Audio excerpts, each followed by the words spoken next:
It makes perfect sense. And you even wrote something in your book about that the affirmations should inspire action, which I think is important, because I think part of the Stuart Smalley joke about affirmations is people who think they can just sit there and say words and they wake up the next day and their life is different, which maybe happens, but not usually. Yeah. Yeah. And also some cynics, and I really haven't gotten a lot of pushback at all on this, but I just know there are people out there who think that your positive thinking is burying your head in the sand, ignoring your problems. I'm very rational. I'm very feet on the ground with this stuff. And I think, no, we have to acknowledge that there are challenges in life. There are things that go wrong, people that get sick, and people that will treat us in ways that are not very considerate. Accidents, there's all kinds of things that happen, and we don't ignore that. We acknowledge those challenges. If there's feelings of sadness, loss, we have to fully feel those things. We don't want to suppress them. But there's a difference between that, acknowledging those problems, but keep from making it part of your story, ongoing, perpetually. And also, you don't have to live there forever, so you can acknowledge problems, you can deal with them, feel the feelings, but then transmute that into a lesson, into a better way of living, so it's not about just I'm happy, I'm going to ignore everything around me, I'm not seeing anything, but it's just choosing to do the best that you can with this life that has ups and downs, but also be willing to celebrate the ups, because a lot of times we just focus only on the bad stuff, and we have to balance that out with gratitude and looking for the positive and having reasons to celebrate, which is why I like doing improv and all this creative stuff, to share some laughter. Those are really excellent points that you're making, and I'd like to hear more about that, especially during this time that we've been in of people staying at home and not being able to spend a lot of time with people. This is May, which is Mental Health Month, and it seems like there's a gradient in what you're talking about, having gratitude, appreciating the things that are good in life, and also acknowledging when something, I don't even know if problem is the right word, but when we need to get help. So I was listening to someone who was talking about loneliness and how people have been lonely during the pandemic. And he said, if it gets bad enough, you should get therapy. Yeah. And I was listening to that and thinking, okay, how is somebody supposed to know if it's gotten bad enough? And our society, I think, still has some pretty big stigmas about mental health, mental illness. You don't have to be suicidal to be depressed or lonely. And so how do you know if that's something that you can just say affirmations about the good things in life, or when maybe you need to seek therapy? What do you suggest for that? And I mean, it's for each person to decide when they've gotten to that point. And so one other thing I realized after having done these affirmations, and the YouTube channel has 208,000 subscribers and over 1 million views, and just many comments every day. And so I'm getting more stronger and stronger sense of what attracts people to this stuff. So admittedly, many people that seek out this stuff on YouTube are going through a challenge. I mean, hopefully there are people that their life is going well, they just want to make it better. That's when I like more aspirational motivations, but quite often people are trying to relieve a pain that they're feeling. Either they just went through a breakup, they lost their job, they're struggling financially, they just feel like they've maybe lost their mojo, they're happy, their joy of life. And so they are seeking these things out when they know that they need something to lift them up. And most people, I guess, can, through whatever affirmations and other things proactive things that they do in their lives, can do it on their own or with the help of friends. But yes, and I readily admit, yeah, if you're really down in the dumps, if you're feeling about harming yourself or others, that's certainly an extreme case of that. But in fact, I partnered with a company that has sponsored a lot of podcasts. You may have heard of BetterHelp.com. It's like an online therapy thing. And I have actually, a link, betterhelp.com/Bob Baker, where you can go and check that out. And I totally encourage that. If you're not, especially if you're living alone in these pandemic times, you can still communicate with people. Yeah, there are two things that I've heard. I'm not a licensed therapist, but with depression, the things I've repeatedly seen in the things that I've read is like physical activity. So instead of when you just sit around the house and you're inactive and you're just regurgitating your own thoughts, that's probably what leads to this spiral down, or part of it. At least I've never really experienced severe depression. Just kind of apathy is but the worst that it gets for me. But I think being active, so getting outside, taking a walk, working in the garden, just doing something this physical is one thing. And then social interaction is, I know I've heard, is a really important aspect, which of course we've been limited with this past year. So get on the phone, get on Zoom, get on, try to interact with people who you think hopefully will uplift you. And unfortunately, there are some people that their family and friends maybe aren't the most supportive all the time. And so, but yeah, if you feel, I've gone to therapists here and there at different times of my life. So there's nothing wrong with that. So if you feel you could use that, seek it out, either locally or do an online thing like the BetterHelp option. And so that's a great point, Laurel. Yeah. Thank you for that, Bob. And I am curious to know how you come up with your affirmations, because you said that you post 2 a week and you've been doing that now for years, right? Or for quite a while. Yeah, there's many hundreds of them on the site now. How do you, that seems like a lot of affirmations to come up with. What it inspires you, and tell us a little about your process. So it's a combination of certainly it's like instinct, or what do I feel like I have to share, but I also am I pay attention to what's and this may be a little geeky, but YouTube gives creators, so people like me who have their own channel and their topic that they give the YouTube thrives or relies on the creators, even though they may be doing some original content now, but many thousands, millions of creators to thrive on the channel to create the stuff that brings viewers back. And so they give creators a lot of tools, and there's a dashboard called Creator Studio where you can go in and look.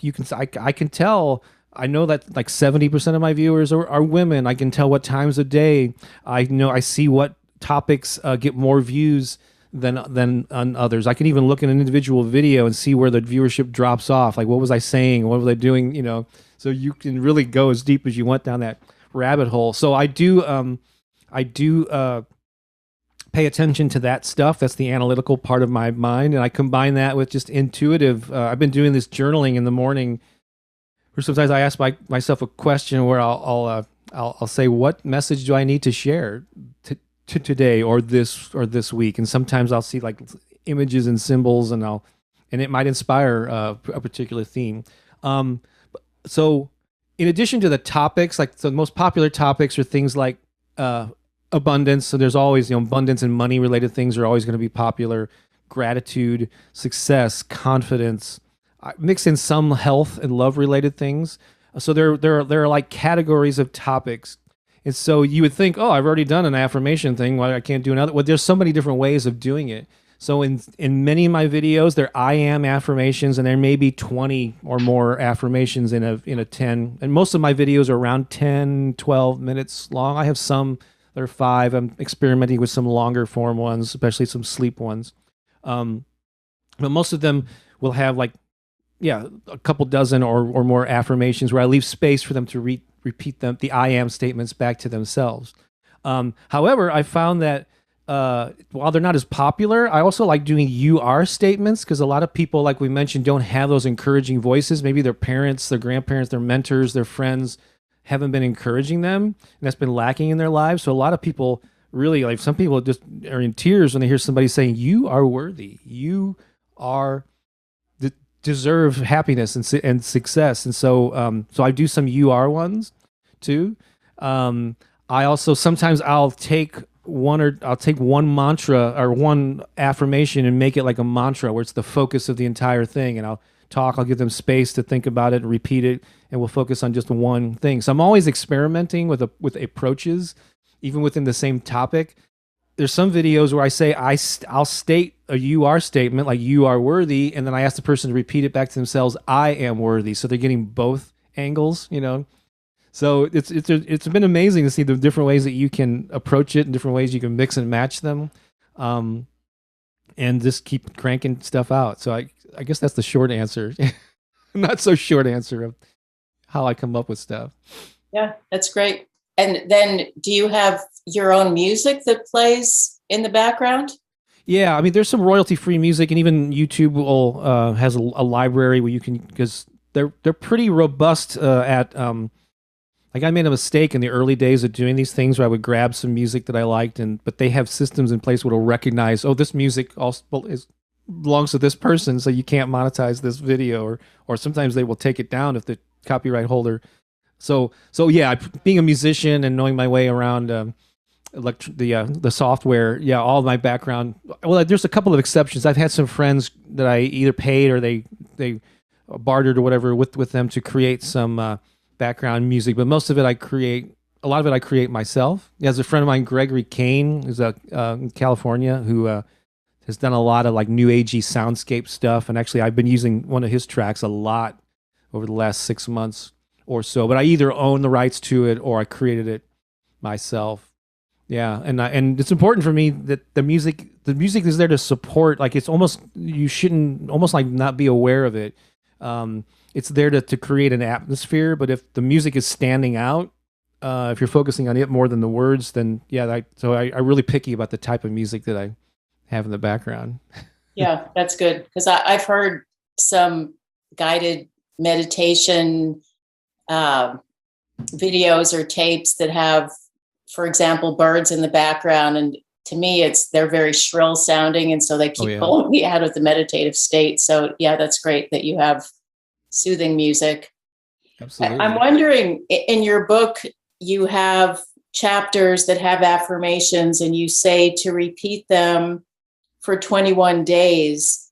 So are you talking about taking one statement to repeat for 21 days or all of the affirmations for health and healing for 21 days? How does that work? Yeah, the intention is and I basically, a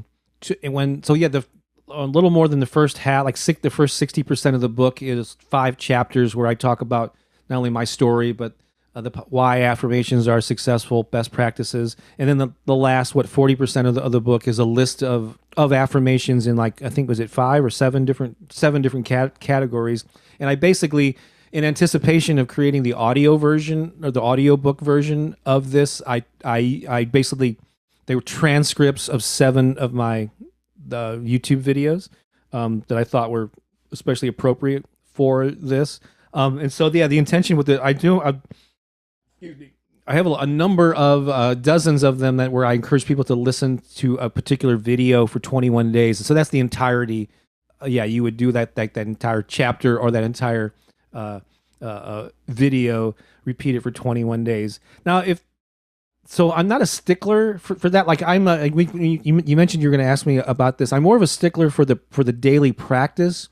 And if you listen to the same one for 21 days, great. But as long as you're doing something to affirm, especially in the morning, like setting the foundation for your day instead of just launching into your day and reacting to things, I think the daily practice is more important than what you listen to. But there's a couple of reasons I did 21 days. It's often cited, even though there's some debate about it, there's that it takes at least 21 days to develop a habit.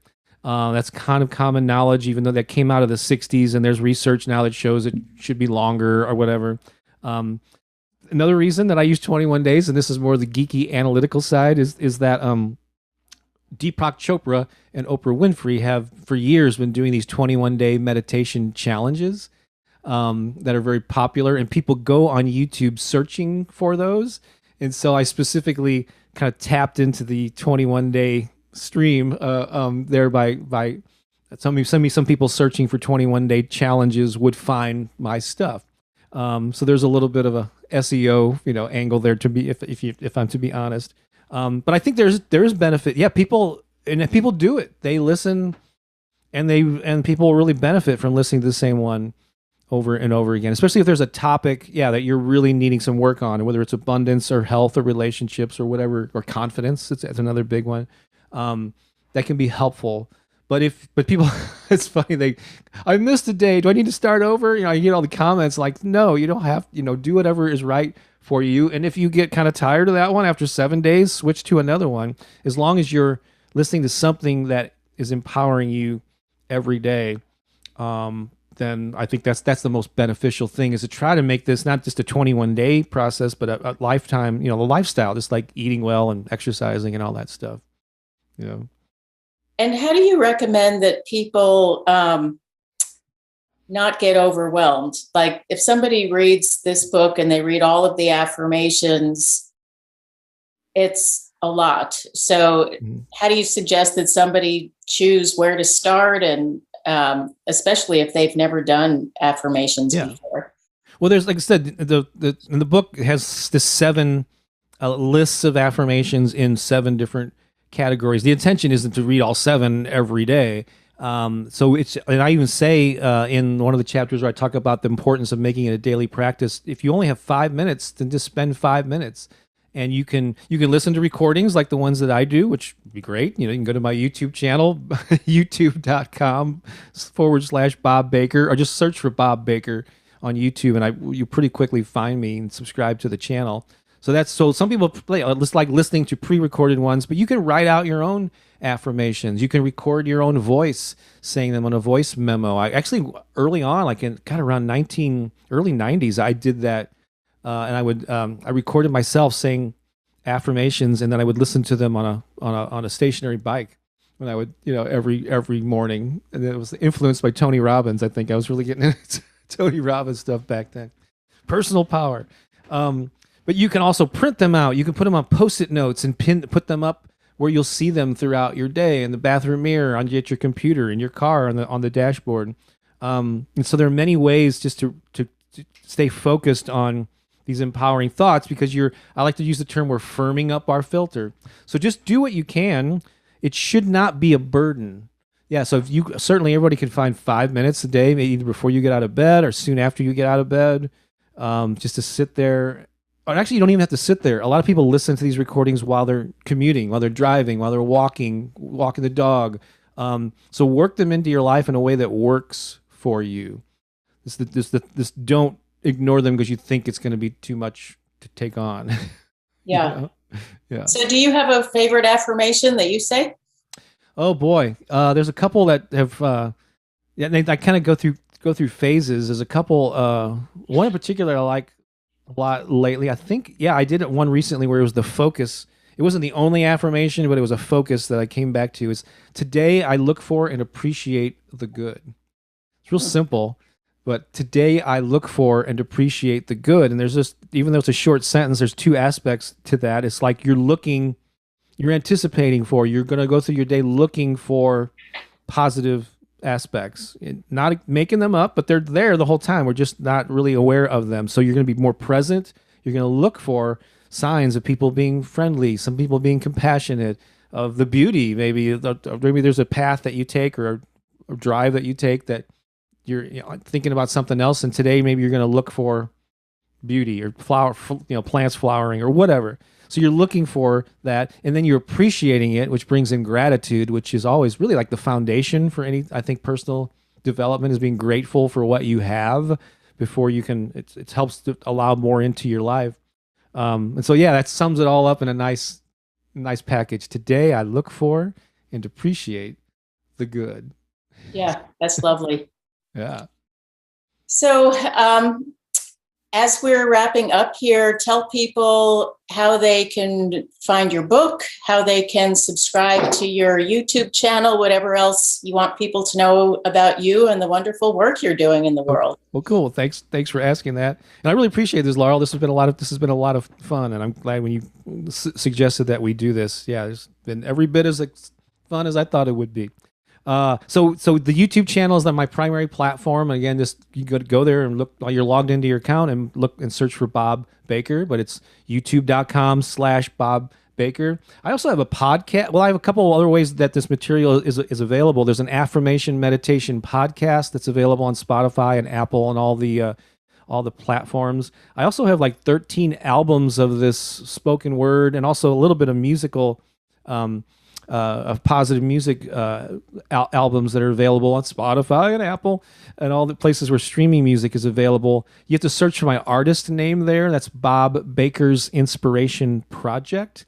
So again, that's a separate category. Like in Spotify, there's the podcast category, but there's also just the basic music, and most of it's music, but I have a lot of my spoken word stuff in there too.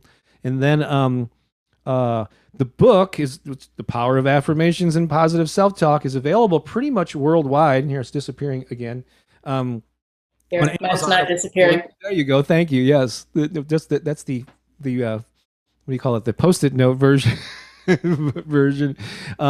available certainly on Amazon, currently in paperback and ebook formats, but also Barnes and Noble. And this is the widest distribution I've ever gotten on any of my books. I really tried to make it widely available. It's very affordably priced because it's the paperback retails just for $9.95, the ebook for $4.99, and so made it really affordable and accessible. If someone wants to get an autographed copy, and especially if you don't live if I know you were in St. Louis, we could probably arrange to meet. But if you're outside of St. Louis, you can go to my website devoted to all this work, which is Bob Baker Inspiration. You see a pattern here, bobbakerinspiration.com, and scroll down a little bit on the homepage, and you'll find information on how to get an autographed copy of the book sent to you, along with a music CD that Pookie and I put out, and some other digital goodies for one low price. So yeah, I'll ship that to you priority. So those are the various ways that people can get their hands or their ebook readers on it. Well, thank you, Bob. Thank you for your time today. Thank you so much for doing this wonderful work in the world. I want to say that personally, I have been inspired by you in so many ways. And you've helped me with my own writing and my own artistic creativity. So I encourage everybody to get the book because, as you said at the beginning of this interview, you have experience with this. It's not that you're just, quoting theory. It's from your own life and your own practice. So thank you so much. Laurel, again, thanks a lot. I appreciate you. I appreciate you too. All right.